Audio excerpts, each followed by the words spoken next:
ख्वाजा हसन बसरी फरमाते हैं, मैं एक दिन तकरीर कर रहा था तो पीछे पर्दे के पीछे औरतें भी सुन रही थी। तो मैंने तकरीर में कहा कि रब करीम के दरवाजे पे दस्तक देते रहा करो, दस्तक देते रहोगे तो एक न एक दिन दरवाजा खुल जाएगा।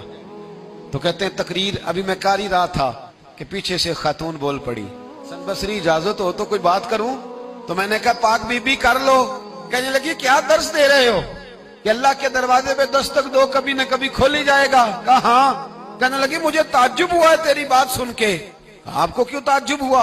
कहने लगी वो खातून मार्फत इलाही के उस मकाम पे थी। कहने लगी हसन बसरी पहले ये बता रब करीम का दरवाजा कभी बंद भी हुआ है?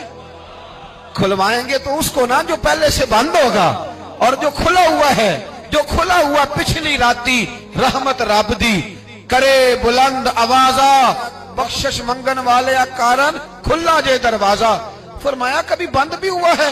हजरत बीबी राबिया बसरिया सारी रात इबादत करती, सारी रात रब रब करती और फरमाया करती थी मेरा रब। लोगों ने कहा अम्मा तू किस मकाम पे पहुंची है?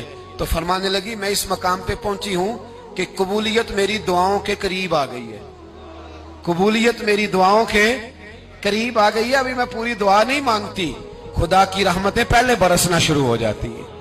आप गई हुई थी हज करने, हज से वापस तशरीफ लाई तो जिस दिन आप वापस पहुंची ना बसरा में, आपका ऊंट फौत हो गया।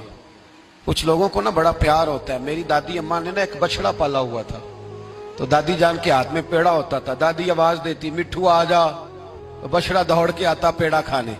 प्यार होता है ना। हमारे यहाँ देहातों में तो जानवर घर के फर्द बन जाते थे। भैंस का दर्जा इसी तरह होता था जिस तरह घर के एक फर्द का है।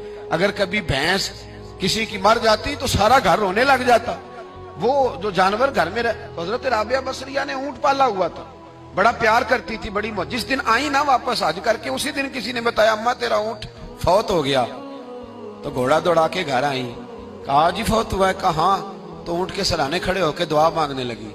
कहने लगी मौला जब मैं हज करने गई थी तो अपना माल असबाब तेरे हवाले करके गई थी, तेरे सुपुर्द करके गई थी। और मौला जो तेरे सुपुर्द करे तू तो उस पे रहमत करता है, तू तो फजल करता है। अभी दुआ मांग ही रही थी, हर मुश्किल दी कुंजी यारो हाथ मर्दा दे आई। अभी दुआ मांग ही रही थी, एक आदमी चिल्लाया, कहने लगा अम्मा जी लोगों को गलत फहमी हो गई है, ऊंट मरा तो नहीं, वो तो जिंदा है, वो तो पैर ही ला रहा है। ऐसे ही गलत फहमी हो गई, सोया होगा, बेहोश हुआ होगा, जिंदा है। जनाब राबिया बसरिया रहमतुल्लाह ताला अलैहा सजदे में गिर गई।